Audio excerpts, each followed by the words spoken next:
પગથિયાં ચડવું પહેલાં કરતાં ભારે લાગે છે? Guess what? Movement is your medicine here. Hi, I'm Dr. Prachi Bhansali, your physiotherapist who truly believes in the power of movement with purpose. તો આજે આપણે ઘૂંટણમાં થતો ઘસારો એટલે કે ની ઓસ્ટિયોઆર્થ્રાઇટિસને સરળ ભાષામાં સમજીએ. એક્સરેના આધાર પર ની ઓસ્ટિયોઆર્થ્રાઇટિસ 4 ગ્રેડ્સમાં ડિવાઇડેડ હોય છે. ગ્રેડ 1, જેમાં બે હાડકાની વચ્ચે થોડુંક વેર એન્ડ ટેર થઈ જાય, જેના લીધે મૂવમેન્ટ વખતે ક્યારેક સ્ટિફનેસ લાગે પણ ખાસ દુખાવો ના હોય. ગ્રેડ 2, જેમાં હાડકા પર ઉગેલું વધારાનું હાડકું એટલે કે બોન્સ પર બનવા લાગે અને થોડીક એક્ટિવિટીઝ પછી દુખાવો લાગવા લાગે. ગ્રેડ 3, જેમાં કાર્ટિલેજ ઘટવા લાગે અને સામાન્ય કામ કરતાં પણ વારંવાર દુખાવો થાય.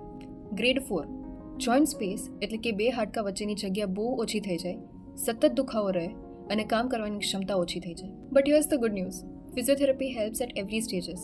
So at initial or early stages, that is grade 1 and 2, quadriceps, hamstrings and hip muscles ને strengthen કરવા પર ફોકસ કરવામાં આવે છે. ફોર એક્ઝામ્પલ સ્ટ્રેટ લેગ રેઝર્સ, જેમાં સીધા સૂઈને એક પગ સીધો રાખીને ઘૂંટણથી વાંકો કર્યા વગર ધીમે ધીમે ઉપર કરો. સેકન્ડ ઇઝ મિની સ્ક્વોટ્સ, જેમાં પૂરા બેસવા કરતાં ફક્ત 30 થી 45 ડિગ્રી સુધી જ ઘૂંટણને વાળો. Next is resistance band work.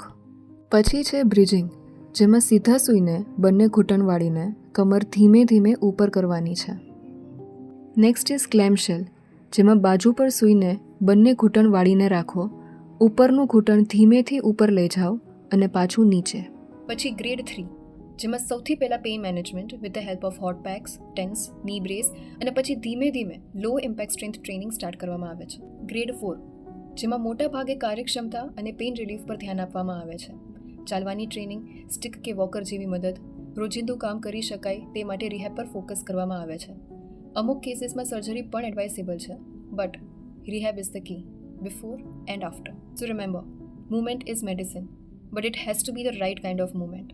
Save this reel for your patients or clients or even your loved ones with knee pain. Thank you.